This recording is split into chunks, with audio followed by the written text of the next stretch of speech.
'Cause the best of me loves the best of you, and all the rest I can see right through.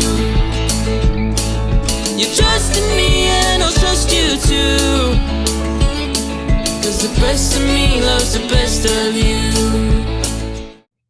Good morning, and welcome to our assembly for the month of March. We are privileged today to hear from one of your classmates, Junior Sebastian Young. Many of us know Sebastian from his hilarious and talented performances on the MIDI stage. While not working on his acting skills, Sebastian is working on behalf of those marginalized in our world. As a member of the MIDI Advocacy Project, Sebastian has been a passionate advocate for farm workers and their families. Through his research, writing, and most recently his leadership in the Con Bondad Drive, Sebastian has raised awareness and direct aid for this community of essential workers. Sebastian is a role model who brings out the best in all of us. We are blessed to have him share his passions this morning. After our time in prayer, Mrs. Caputo will share some important announcements and recognitions with us. Please join the members of the Life Corps as they lead us in prayer. In the name of the Father, and of the Son, and of the Holy Spirit, God of goodness and compassion, you help us slow down and grow closer to you. As we continue this season of Lent, keep us mindful of our challenge to pray, fast, and give, and help us set aside time for our relationship with you. We ask this in Jesus' name. Amen. A reading from the Holy Gospel according to Matthew.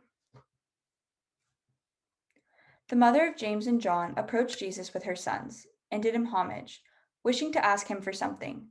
He said to her, "What do you wish?" She answered him, "Command that these two sons of mine sit, one at your right and the other at your left, in your kingdom." Jesus said in reply, "You do not know what you are asking. Can you drink the chalice that I am going to drink?" They said to him, "We can."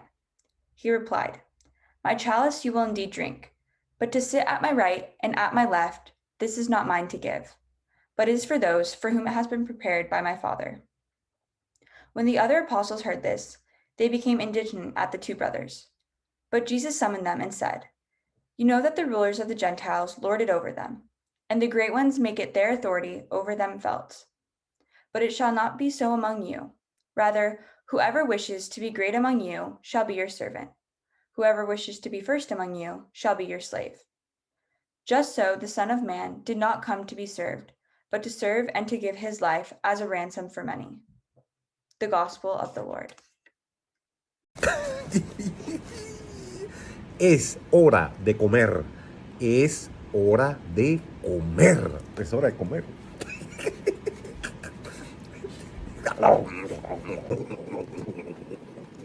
What a privilege it is to head out to the grocery store, grab some fresh, delicious food, and not have to worry about how the food was grown, harvested, or transported to the grocery store. The year is 2018. I'm a freshman. I have the opportunity to pass out food to day laborers at local Home Depots with LSU. Despite having to get up early before school, I said yes to serve.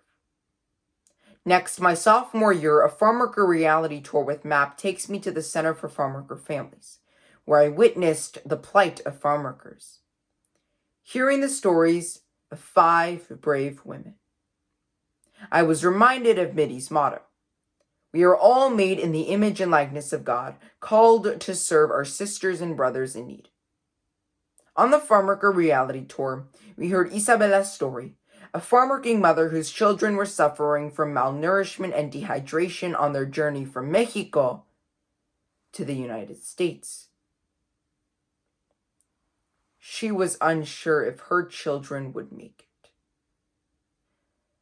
Barefoot, she traveled in the dark desert, not knowing what she might encounter.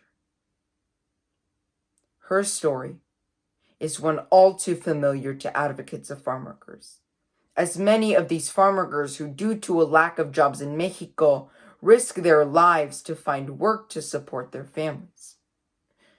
These farmworkers constantly endure hatred and discrimination, yet continue seeking work to survive, because their farms, which were passed down many generations over thousands of years, are no longer viable. We must understand that farm workers are essential, and that without them, you and I would not have food. Now, as time went on, I continued thinking and planning ways to better serve farm workers. How can we say thank you for their unrecognized work? As soon as the COVID-19 pandemic hit, hearing stories about farm workers struggling to provide for their families with no paid sick leave or no medical benefits, I was frustrated, and I knew that standing by was not an option. Therefore, I wrote an article for MAP's blog on the effect private prisons had on undocumented migrants. I met with legislators asking why farm workers were not included in COVID-19 relief packages, and I applied to create a student-led drive, partnering with MAP and LSU to help farm workers in our communities. Fortunately, campus ministry selected the Con Bondad, a farm worker family drive to help farm workers in our communities. They selected this proposal for this year's annual student-led drive. Early Friday, February 12th, LSU leadership, along with Mr. Rojo, convened to deliver the donations received from the Con Bondad, a farm worker family drive, to the Center for Farm Worker Families in Watsonville. When we arrived, we were met with a long line of farm workers in need of our supplies. To give you an idea of how long the line was, it would wrap around the senior parking lot twice. In an interview with the executive director of the Center for Farm Worker Families, Dr. Ann Lopez, she shed light on the plight of farm workers whom she referred to as, quote, economic refugees, of global trade policies trying to survive by working in the poisonous fields. These global trade policies strained and drained resources from the farm workers' home country that farm workers once relied upon to sustain a living. One such global trade policy is that of NAFTA, the North American Free Trade Agreement implemented in the 1990s. NAFTA opened the Mexican market to U.S. corn producers who were subsidized by the U.S. government. This led to a flood in less expensive U.S. GMO corn into Mexico. On the other hand, Mexican farmers received no subsidies and had to sell their corn below what it cost for them to grow it. Due to a lack of income, farmers in Mexico were faced with three options. 1. Stay on their farms and starve to death. 2. Find work in cities like Mexico City. Or 3. Make an undocumented border crossing into the United States to survive. Over the course of decades, undocumented migrants have entered the United States, and Dr. Lopez refers to them as modern-day slaves, who are forced to follow back-breaking work and are paid less than the minimum wage to survive. Matthew's gospel teaches us that by serving others and giving our life as a ransom for many, we are great. So today, I believe to achieve greatness and to be the best versions of ourselves, we can find the answer in Andy Grammer's lyrics. If I see you going down that road, then I won't let you. I'll catch you no matter how far you fall. By providing over 450 donations to over 350 farmworker families, we did not let our brothers and sisters fall. We help them during this time of crisis. But our good work does not end with donations because we are called to service through our deeds. Two main takeaways, and both of these takeaways help us achieve better versions of ourselves, are remember what Matthew's gospel said. To achieve greatness, we must serve others. The best way that you can serve farm workers starts with you. Number 1, eat organic. By eating organic, you are helping prevent the use of poisons and toxins from entering the environment, the bodies of farm workers, and even your own body. This reduces the likelihood of cancer for farm worker children and you, who suffer the most because their parents are working in the fields. These farm workers are forced to track down those various poisons and bring them home. And those poisons harm farmworker children. Dr. Lopez shared an all too common story that should be stopped immediately. The story of farmworker parents spending one too many holidays at hospitals taking care of their sick children's diagnoses with blood cancer and other health problems due to pesticides from the fields. Why should any child spend their holidays suffering in hospitals because we refuse to stop the use of pesticides? In the spirit of solidarity, I strongly urge us all to eat organic.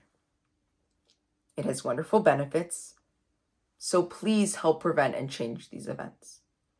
When we decide to use our dollar for organic food, we send a resounding no to food products with toxic pesticides.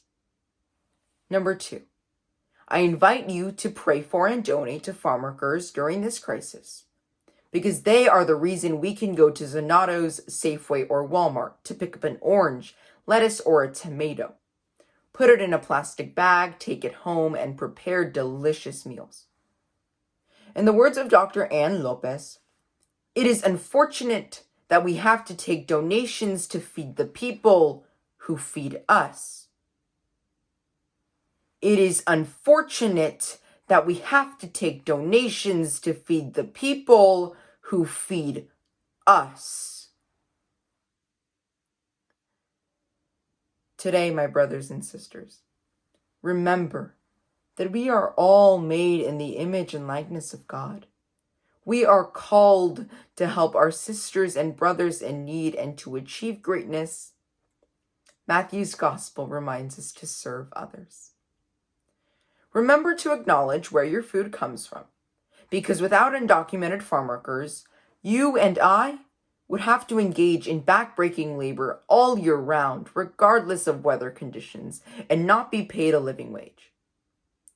Because the farmer's profit is worth more than your life. Remember, farm workers are essential workers. And to achieve greatness, we must serve others. Now, the next time you say, es hora de comer, think about who makes it possible for you to have una hora de comer. Thank you. In our commitment to prayer and confidence in God, we offer our prayers to God at this time. Our response is, hear our prayer. For farm workers and their families, that God and our human family provide help and solidarity. Compassionate God, hear our prayer. For guidance on our Lenten journey, that we continue to pray, fast, and give alms. Compassionate God, hear our prayer. For all those battling COVID-19 and other serious diseases, that they and their families experience the love and support of God and community.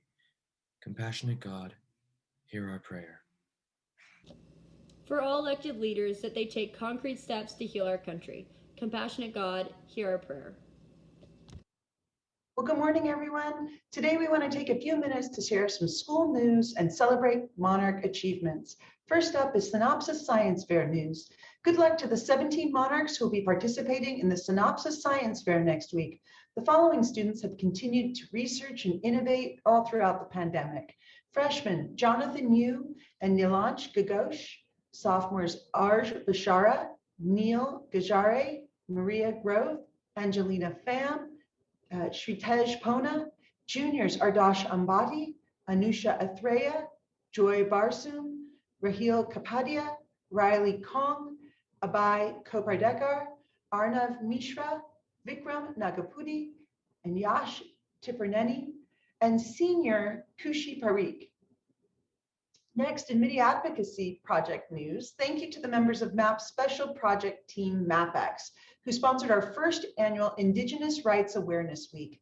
The programs held during the first week in February raised awareness of the ways Native Americans are reclaiming their spiritual, political, and cultural identities. Thank you for bringing this important work in anti-racism to our community. Also, thanks goes to the many MAP members who took their advocacy priorities to legislative meetings with elected officials this past month. Real change happens through legislation, and these Monarchs' ideas were met with positive responses from lawmakers. Finally, in the world of MAP, Gun Violence Prevention Week, thank you to those of you who joined MAP to work toward gun safety laws and safer communities by participating in Gun Violence Prevention Week. We're grateful for your letters in solidarity with victims of shootings, as well as your advocacy letters to elected officials in the Send Love to Parkland event. Your efforts make a real difference in our communities. And thank you. Moving on, in performing arts news, the performing arts program continues to turn out impressive performances from home. Today, we especially wish to recognize the school's speech and debate program. Since our last assembly, members of MSD have competed at 9 virtual tournaments in all 17 speech and debate events. Most recently, Monarchs competed at the Stanford and UC Berkeley Invitationals and the Harvard International Tournament. Congratulations to junior Genevieve McKenzie, seniors Sydney Domain, Drake Psalm, Ronak Dua, and Milo Me for being named finalists in their events. Best of luck to the entire team as they compete at state quals this weekend and national quals later this month. Finally, before we head out for the day, I just want to take a moment to let you know how excited we are to welcome you back to campus next week. We look forward to seeing more of you on campus as COVID numbers continue to drop and even more of you head back to life on campus. Wish each of you a very restful, long weekend. Take care of yourselves, take care of one another, and we will see you soon. Have a great day. Oh.